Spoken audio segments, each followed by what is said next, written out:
Hello, my name is Dr. David Edward-Ooi Poon, founder of the Faces of Advocacy, where we are hoping to bring hope for a post-COVID world. Today, I am so excited to be here with MP Powlowski, or Dr. Powlowski, who has been the MP for Thunder Bay Rainy River. Dr. Powlowski has been working with a number of his constituents over the past year on the family unification file, and is a member of the government. So first off, thank you so much for joining us. And I was hoping to ask just straight up, why is family unification important for Canadians and the people of Thunder Bay Rainy River? Well, I think um, there's particularly close bonds between Americans and Canadians in my region. So my constituency goes from Thunder Bay to the Manitoba border, all along the Canadian-US border. And so there are a lot of families which are mixed, have one member, one spouse is Canadian, one spouse is American, or there's people with grandparents on the American side, but grandchildren on the Canadian side. Um, and so a lot of people have had their lives really disrupted because of the closure of the borders, and certainly up until now, there wasn't a real substantial need to differentiate between us as Canadians and them as Americans, because it wasn't hard to go back and forth across the border, and no one would have expected that we'd have a prolonged closure of the border. So a lot of people have been impacted, a lot of people in relationships who have been forced apart from their kids, and a lot of people too who've had illness in the family haven't been able to get together as a family, especially when somebody is dying because of the closure of the border. So I certainly realize that this has been an exceedingly significant factor in a lot of people's lives, that being forced apart from the people that they're close to. So I certainly appreciate the problem. Mm. So many of us felt ignored for a while. So, for example, in March of last year, the travel restrictions began. In June, they allowed married and common law couples and dependent children, which made sense. And then after our campaign, the Face of Advocacy were able to create the extended family and compassionate exemptions. Now, during the summer, there was a plan for hockey players, and so I was hoping you could help us understand why these processes take so long, because many of us did feel very hurt and ignored by that process. Unfortunately, everything takes a long time in the government, and and you're a doctor like I am. I mean, I haven't actually practiced a whole heck of a lot since last March, which was the last time I worked in the emergency room. But obviously, as a doctor, if you say you need to do something right away in the emergency room, that means like within a matter of seconds, maybe minutes, but depending on the circumstances, but certainly doesn't take hours. And for parliamentarians and people in Ottawa and people in politics, like an acceptable solution to a problem that you don't want to face is filibustering, which means you just talk and talk and talk about whatever comes into your mind that's somehow related to the subject at hand in order to delay making a decision. Well, in real life, in emergency room, in medicine, filibustering isn't an option when you're faced with some kind of circumstances that No. you're not interested in dealing with. So it's a bit of a different world in Ottawa, but even as you may know, as a doctor, when it comes to administrations are just slow in doing everything. And I have to say, despite the fact that I am in government and now in a position whereas you might and probably rightly see me as being part of the problem, I am still not that sympathetic with a world whereby you have meetings to determine what other meetings you're going to have, and it takes months and months to make a decision and do anything. So now, having said that, the government is obviously in a little different category than, say, a hospital and how long it takes to make a decision mm, and do something. It's obviously a lot more complex, a lot larger.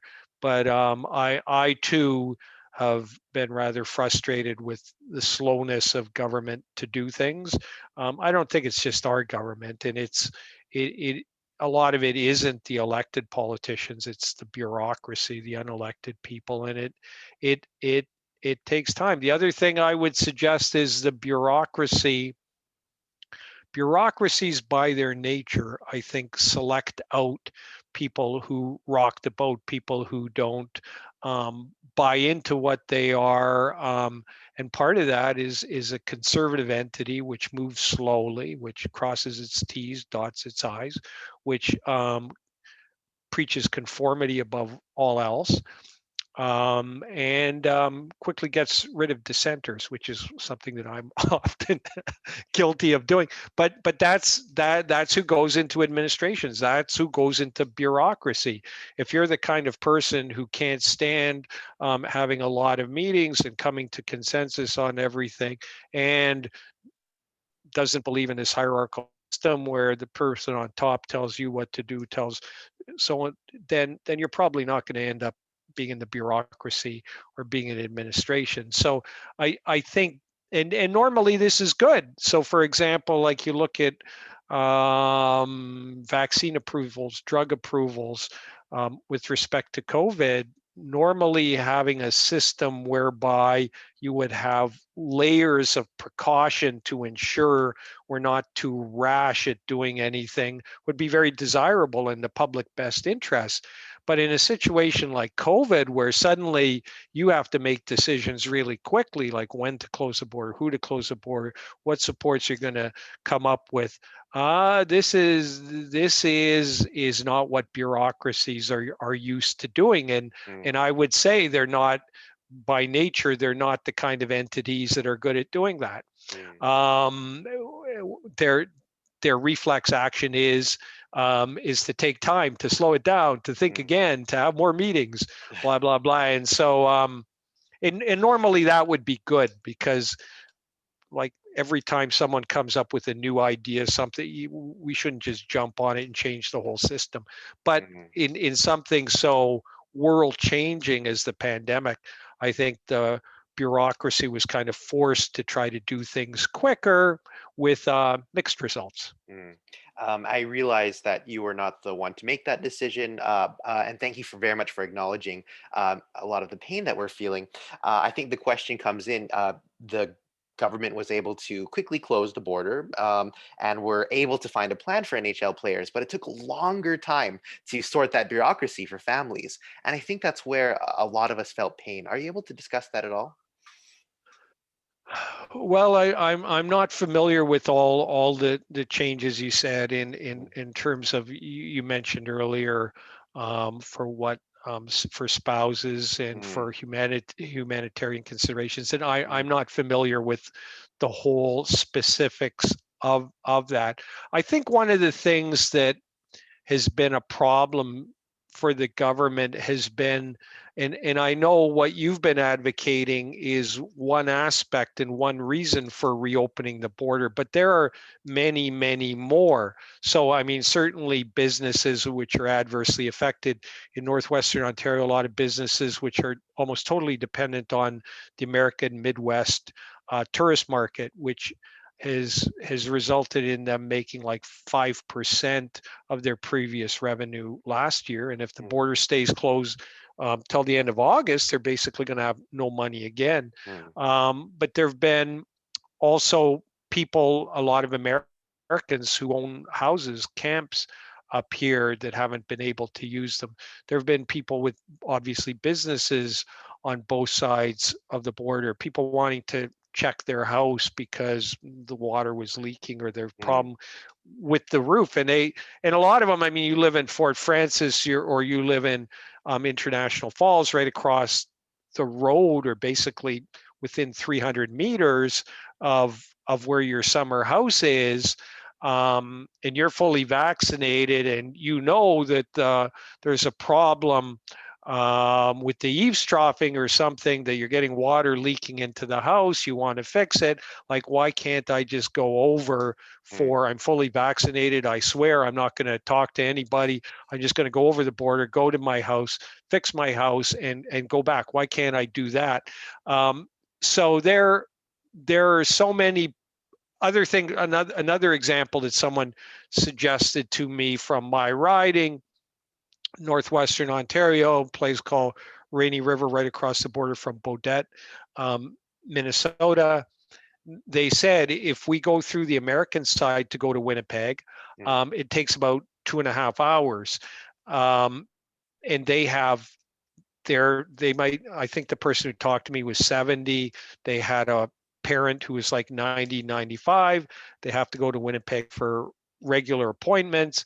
And they said, okay, in the summer, if I have to drive through Canada, it's 6.5 hours. That's okay. But in the winter, with icy roads, this is really um, crazy. That when you say, why couldn't we have, like, when you cross over to the American side, put a piece of official tape across the doors, and if when you get back to go onto the Canadian side, if that tape has been removed, then they don't let you back in. But there were so many kind of like, this sounds, why can't we do this? Why can't we do another thing? People who are getting like medical treatment on the, I mm, had a case like that, somebody who was getting chemotherapy in Duluth that wasn't available here.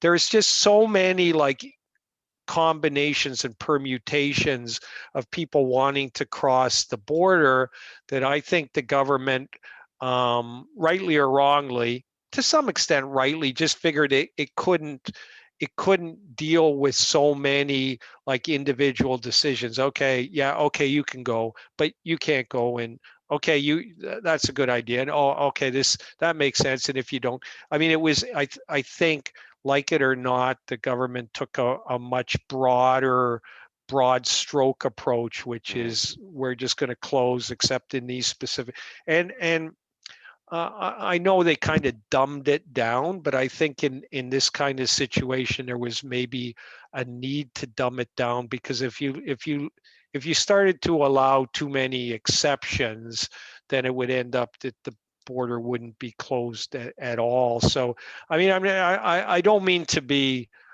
belittling or minimizing the difficulties you face, but I think I'm just trying to explain why the mm, government probably wasn't willing to make the exceptions, which mm, I think a lot of people wanted to do. And the other thing is, I think at the moment is that I think almost any way you slice it and dice it, I'm thinking within the next couple months that their borders will be open to fully mm, vaccinated people. So to make an exception now, when I think they're probably going to say, okay, you're fully vaccinated, you can either go out, cross without quarantine, or some sort of fairly minimal testing regime. That's what I think they're going to do, and I think it will be quite soon. Now, I maybe not soon enough for someone like you, where all the people that are kind of really want to get together with someone. And I know, and I mean, if you're running a marathon, and I think this is more like a 1500, that last 100 meters is probably the killer. But I'm so grateful for your honesty and direct answers, because this is the kind of conversation we've been wanting for a while. Now, I know for the past year you've actually been helping families and your constituents privately. So I was wondering if you'd be willing to just share with the viewers, the kind of work that you've been doing to help bring families together. I don't know. You say there were people that told. I'm trying to remember which ones that I've actually. Well, one of the things that I've been advocating for is, and you may not like it, but I think what I've suggested to a lot of people is, sorry, but just suck it up. I know.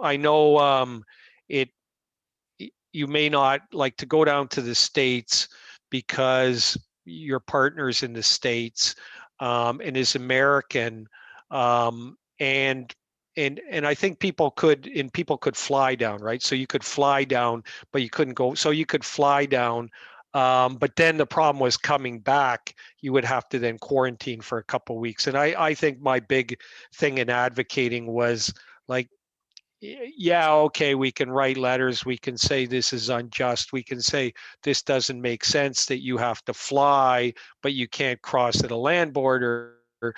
Yes, we could fight the good fight, but I think it's probably far more productive to just suck it up and say, yeah, this doesn't make much sense to me anyhow. It doesn't seem just to me. But what's more important? I think more important is to get together with the person you want to be with or the family you want to be with, and which means playing by the rules. And unfortunately, and I'm one who's been as obstinate as anybody in learning that in life you have to play by the rules and according to other people's games. But I mean, it's the same with all of us to some extent. To survive in society, sometimes it's better to just accept the hand you're dealt and do your best with it rather than to try to change the system. So I don't know. I mean, if I've helped anybody, it's basically by suggesting, well, um, sorry, but you just like, okay, you're going to have to um, suck it up a bit and prepare for, okay, you want to go and see your boyfriend for 2 weeks. And you'll have to then be off work for 4 weeks because you have to afterwards quarantine. Well, that I know that seems harsh, but especially when they can say, well, I'm just going to go over there and I'm not going to see anyone else other than him or something. And I know that seems harsh. I know it seems unjust, but in the end, it's probably better you just kind of suck it up and go along with it and get together, because that's the more important thing than defeating the monolith, than battling the machine. Battling the machine may give you some it might make you feel like you're more fulfilled, but I don't know if it's going to get you a better answer than. Well, in battling the machine, we were able to get our extended family and compassion exemption. So we're still at it. And in regards to speaking truth to power, you're one of the few MPs openly saying that we should have a broader border reopening. And I'm wondering what gave you that level of strength or bravery to actually have that discussion. Um, Probably age, and the fact that I mean, I don't need my job. I mean, I can find some other gainful forms of employment. So um, but I think, and I think the party recognizes that you have to advocate for your constituents.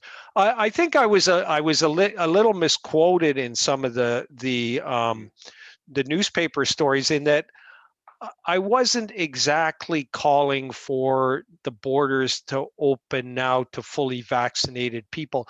I think it's reasonable. I think the time is about here to do that. But whether it's now or it's a month or 2 months down the line, it's a degree of what of fine tuning that. Now, what's the word? And we use the word in micromanagement. I'm in it with the whole pandemic. I haven't really wanted or thought that it's my role to micromanage the pandemic, in terms of when people say, well, why are they closing the ski hills? Why are they closing why they should open the barber shop sooner? They like that kind of, somebody has to make the call. And we know as doctors, and I think your family practice, no? Correct. I'm actually also a public health resident too. Oh, very good, very good. Yeah. So interesting. So, um, but but as family doctors, or as emergency room doctors, you we often get to a point we refer something on for someone else that then has to make. And I'm happy enough to just say, oh well, the cardiologist has it now. Let him figure out what to do with this arrhythmia. It's no longer on my plate. He or she's here. It's their decision. Thank goodness. I don't have to worry about this patient anymore. I'm off. So similarly, with a decision like this, it is somewhat complicated in that the government does, this is a matter of balancing competing interests. There's a risk of reopening the border in terms of possibly letting in variants. Now, having said that, my understanding of the evidence is that fully vaccinated people present quite a low risk. Mm. But anyhow, okay, maybe there's a little more concern with, say, the Delta variant, and there is a concern that if we prematurely open the border, and I think United Kingdom is, because of the Delta variant, is starting to see cases go up again, that we, besides the risk to health, there's also an economic risk that we would have to then again shut things down. So we could be, and it's a matter of balancing these interests. Now, where you fall on the risks and benefits is when to say we'll open the border now. That's a judgment call that somebody has to make. And I've said this before with respect to the pandemic. We always talk about, well, we're basing our decision on science and evidence, but just as you and I, as doctors, when presented with the same medical knowledge, the same evidence, might come to very different decisions. It's a matter of judgment, and so there's human judgment in there. So I'm not knocking the fact that, and the judgment is say, well, let's be a little cautious. Let's give it another month or two. Okay, maybe it's better, and certainly in medicine in general, it's better to be cautious. But we do have to also see the downside in terms of the economic risks, for example, of the tourism sector, who's losing a whole nother year, of families that are unable, and especially like if somebody's dying or something and you need to get together. I mean, these are important considerations. So I think the time is about ripe.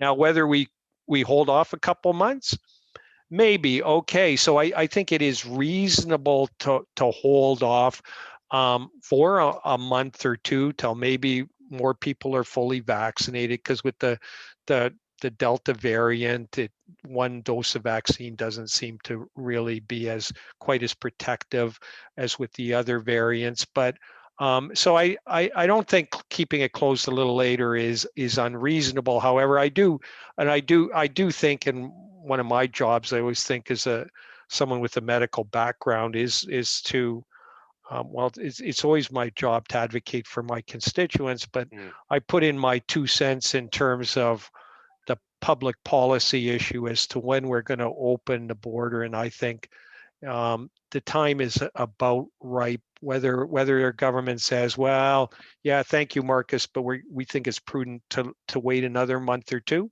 I don't think that's a bad idea. But I do think, as a parliamentarian, I think my job wasn't, in my opinion, to be elected as a cheerleader, to go rah rah rah, go go government every time we announce it. I think and hopefully my constituents elected me to be a little more than that, a little more of a critical thinker, and I am part of a team, and I don't deny that. And being part of a team means you have to sometimes not be quite as upfront as you'd like to be. But having said that, I think there is, and if you look in the Liberal Party, I think I'm not the only one who's been suggesting it's about time that we start opening the border. So.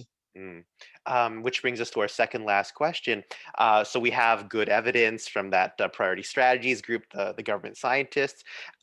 And how can we, as regular constituents, push the needle, get things moving a little bit faster through that bureaucracy? So you're right, a medical analogy is helpful. So the risk-benefit ratio. But let's say this patient is quite sick and they need help immediately. How can we get that happening faster? Well, and that's something I'm only learning as a politician, is like how to influence the levers of power. But I certainly think, and I see an advocacy with your head in the middle on your screen there. But I think advocacy is certainly important, and you know what, I think that's what governance is all about. And I think and we ought to, and you say, well, you haven't had this open discussion. Well, it's kind of too bad, because I think that's the way governance ought to work, is that people talk and you say, this is how it's affecting us, and especially in the media, and other people can listen, and then we respond and say, well, this is why we're taking the position. And governance is, I think, a dialogue that somebody's got to make the call ultimately, and you can't please all of the people all of the time. However, and nor should you want to. However, I think that that's certainly part of being in government. Being a democracy means having these kind of conversations, and listening, and the more people who are kind of saying, and the more evidence that comes through. Yeah, the bureaucracy is a bit monolithic in terms of, like, it doesn't move really quickly, Mm, but I think it does move, and I think the government certainly realizes the harm caused by the border closure, and wants to address the issue, and it will. I mean, what, you're pretty close to the finish line now, one way or the other. mm, I think. I mean, even if there was no newspaper articles, radio, TV shows, um, with people saying, "Why aren't we opening the border?" Even if that didn't exist, I think we would still be opening the border probably pretty soon, anyhow. So I'm not sure at this stage how much. I think we're close enough to it happening that I'm not sure how much more advocacy is needed, other than to kind of probably make sure that it doesn't fall off the radar. mm. It's often out of sight, out of mind. So I would keep the stove turned on here. So Yes, make sure it doesn't turn off. yeah. Um, for our last question, what message do you have for Canadians who are feeling lost, ignored, feeling very alone right now? What message do you have for them?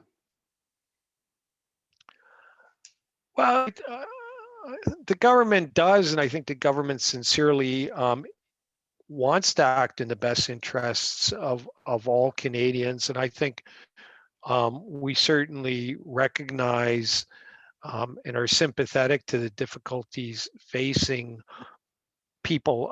And I know I'm in a somewhat privileged position in that I have a wife and I have three small kids that are all um, living with me, and I'm not really in a position where I'm forcefully separated from someone close to me, but I can certainly understand the difficulty you're facing, and wanting to see this end. I guess the one thing in the word of hopes I have is that, it actually happened pretty quick. Um, they were talking, I don't know if you remember, and being on health committee, and we interviewed all the experts, and a lot of people were saying, like, a year ago it was going to be 2 or 3 years to get a vaccine out, and this looked like a lot longer process. The fact that we're so far down the road, and the vaccines are coming so quickly, that what we thought was a marathon turned out to be more of 1,500 meters, and the end is close. Mm. And maybe absence makes the heart fonder, or maybe in the absence that people have no longer want to be together. I don't know, but I mean, like all things in life, circumstances and things happen to you that are beyond your control. I think one of the secrets in life is what is there saying something to is to recognize what's beyond your control, and what isn't, and to try to affect the things that can change. And you've done a great job in trying to affect the things that you can change.